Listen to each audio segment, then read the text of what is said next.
Welcome to Spectrum IAS Academy. This is Bhairaj Vapothiraju. IAS IPS guidance సిరీస్లో మనం ఉన్నాము.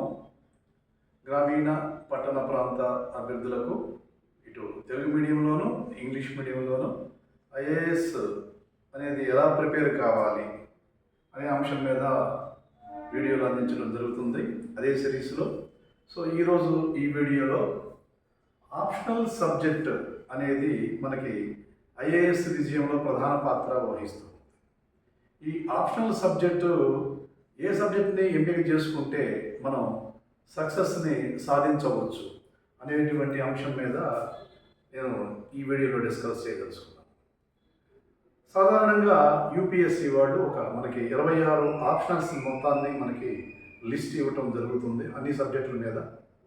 వీటిలో మనకి ఏ సబ్జెక్ట్ని ఎంపిక చేసుకోవాలి, ఎక్స్పీరియన్స్ ఉన్న వాళ్ళకున్న అనుభవం ప్రకారం ఆప్షన్లు పెట్టుకుంటూ వెళ్తూ ఉంటారు. కొత్తగా ప్రిపేర్ అయ్యేటువంటి అభ్యర్థులకు నేను చెప్పేటువంటి యొక్క సలహా ఏమిటంటే ఆప్షనల్ సబ్జెక్ట్స్ మనం 2 రకాలుగా మనం డివైడ్ చేసుకోవాలి. ఒకటి హ్యుమానిటీస్, రెండు వచ్చేసి సైన్సెస్.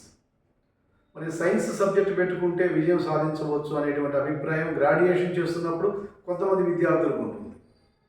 ఎందుకంటే వాళ్ళు మ్యాథమెటిక్స్లో కానీ సైన్సెస్లో కానీ వాళ్ళకి బాగా మక్కువ ఎక్కువగా ఉండేసి ఇదే సబ్జెక్ట్తో మనం సివిల్స్కి వెళ్ళాలనేటువంటి ఆలోచనలు కూడా ఉంటాయి. సోషల్ సైన్సెస్ వాళ్ళు కూడా అట్లానే సోషల్ సైన్సెస్ తీసుకుంటే మనం ఐఏఎస్ సాధించడం ఈజీగా ఉంటుందని చెప్పేసి ఈ మధ్య నాకు వచ్చినటువంటి కామెంట్స్లో ఇంటర్మీడియట్ నుంచే స్టార్ట్ అవుతుంది. మా అబ్బాయి ఏ సబ్జెక్ట్స్ తీసుకుంటే ఐఏఎస్ ఉపయోగం ఉంటుంది, అదే మా అమ్మాయి ఏ సబ్జెక్ట్స్ తీసుకుంటే ఐఏఎస్కి ఉపయోగం ఉంటుందని, గ్రూప్ 1కి ఉపయోగం ఉంటుందని చెప్పేసి పేరెంట్స్ అడుగుతూ ఉంటారు. ఇక్కడ మనం సబ్జెక్ట్స్ మొత్తాన్ని హ్యుమానిటీస్గా సైన్సెస్గా డివైడ్ చేస్తే మనకి హ్యుమానిటీస్ ప్రధాన పాత్ర వహిస్తున్నట్టు గత యూపీఎస్సీ రిజల్ట్స్ మనకి తెలియజేస్తూ ఉన్నాయి. మన 1950s మనకి యూపీఎస్సీ ఏర్పడిన దగ్గర నుంచి మనం పరిశీలించినట్లయితే ఎక్కువగా సోషల్ సైన్సెస్ అభ్యర్థులు మాత్రమే విజయాన్ని సాధిస్తూ ఉన్నారు. సైన్సెస్లో తక్కువ. ఇప్పుడు మనకి మ్యాథమెటిక్స్ నుంచి కొంతమంది వస్తున్నారు, ఇంజనీరింగ్ నుంచి కొంతమంది వస్తున్నారు, ఫిజిక్స్, కెమిస్ట్రీ ఇలాంటి సబ్జెక్ట్స్లో చాలా తక్కువగా ఉంటున్నారు. కాబట్టి సోషల్ సైన్సెస్ ద్వారా ఆప్షనల్ సబ్జెక్ట్ని ఎంపిక చేసుకోవడం అనేది ఉత్తమమైనటువంటి మార్గం అనేది నా యొక్క అభిప్రాయం. మరి సోషల్ సైన్సెస్లో ఏ సబ్జెక్టులు అనుకూలంగా ఉన్నాయి, ఏ సబ్జెక్టులు ప్రతికూలంగా ఉంటాయి అన్నది ఒక తర్వాత చర్చది. అసలు ఆప్షనల్ సబ్జెక్ట్ని ఎలా ఎంపిక చేసుకోవాలి? హ్యుమానిటీస్కి వచ్చినట్లయితే మనకు ఉన్నటువంటి 10th క్లాస్ వరకు అన్ని సబ్జెక్టులు చదువుతాం మనం.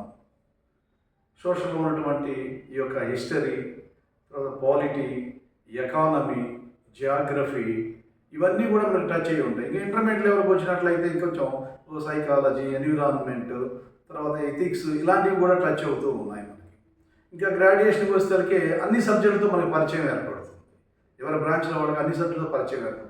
ఇక్కడ సివిల్ సర్వీసెస్ అంటే ఏంటంటే హ్యుమానిటీస్లో ఉన్నటువంటి ప్రధానంగా విజయాన్ని సాధిస్తున్నటువంటి సబ్జెక్ట్స్ మనం ఎంపిక చేసుకోవాలి. ఆ యొక్క ఆప్షనల్ సబ్జెక్ట్ మీద క్యాండిడేట్కి చాలా ఇష్టత, ప్రేమ ఉండాలి. ఉదాహరణకి ఇప్పుడు నేను పబ్లిక్ అడ్మినిస్ట్రేషన్ మీద నాకు చాలా ఇష్టత ఉందనుకోండి, నేను పబ్లిక్ అడ్మినిస్ట్రేషన్ ఎంపిక చేసుకొని ప్రిపేర్ అవ్వటం అనేది చాలా ముఖ్యమైనటువంటి విధి. అదే సోషియాలజీ మీద నాకు చాలా ఇష్టత ఉందనుకోండి, సోషియాలజీ ప్రిపేర్ అవ్వటం నాకు ముఖ్యమైనటువంటి విధి.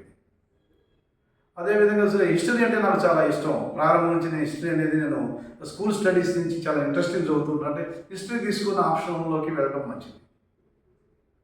అదే జాగ్రఫీ, భౌగోళిక పరిస్థితులు ఇలాంటివన్నీ కూడా నాకు చాలా ఇంట్రెస్ట్ ఉంటుంది. మ్యాప్లు వేయటం కానీ, ఖండాలను గుర్తించడం కానీ, కొంతమంది కొన్ని స్కిల్స్ ఉంటాయి స్కూల్ స్టడీస్ నుంచి. అలాంటి వాళ్ళకి జాగ్రఫీని తీసుకొని సక్సెస్ అవ్వచ్చు.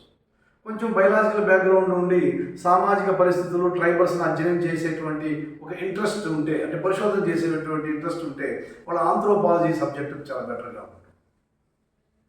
సైకాలజీ అంటే వ్యక్తుల యొక్క మైండ్ సెట్ని, వ్యక్తుల యొక్క సమూహంలో ఉన్నటువంటి మైండ్ సెట్ని, తర్వాత రాజకీయ పార్టీల యొక్క మైండ్ సెట్ని, వ్యాపార సంస్థల యొక్క మైండ్ సెట్ని, తర్వాత విత్త సంస్థల యొక్క మైండ్ సెట్ని అర్థం చేసుకునేటువంటి ఈ యొక్క మానసిక తత్వవేత్తలు, వ్యక్తిత్వ వికాసాన్ని పెంపొందించేటువంటి సూచనలు ఇచ్చేటువంటి ఆలోచనలు ఉన్న వాళ్ళకి సైకాలజీ మంచి సబ్జెక్ట్గా పనిచేస్తుంది.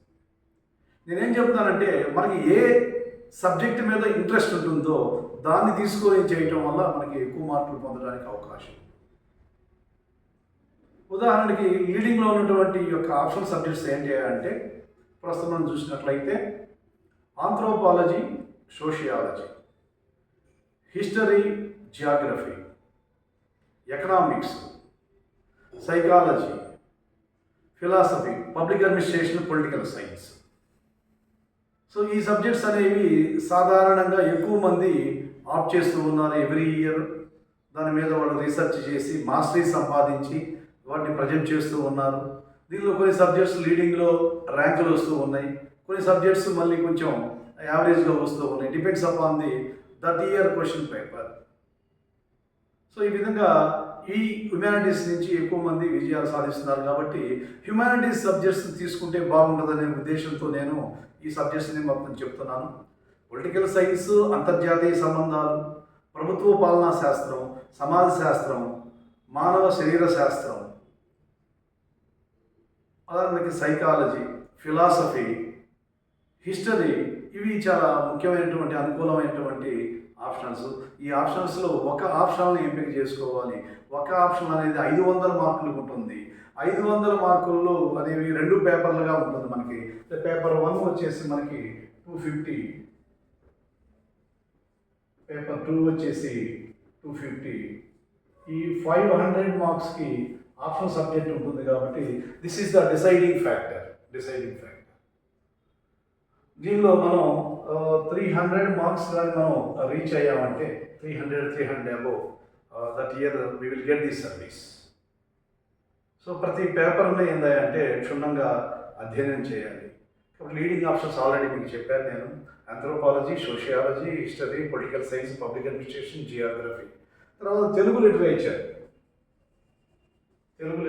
ఆల్సో. సాహిత్యం మీద ఇంట్రెస్ట్ ఉన్నవాళ్ళు తెలుగు లిటరేచర్ ప్రారంభించదగిన ఉంటాయి. ఇప్పుడు ఇవి ఆప్షనల్ సబ్జెక్ట్స్కి ఇంగ్లీష్లో బుక్స్ ఉన్నాయి, తెలుగులో బుక్స్ ఉన్నాయి.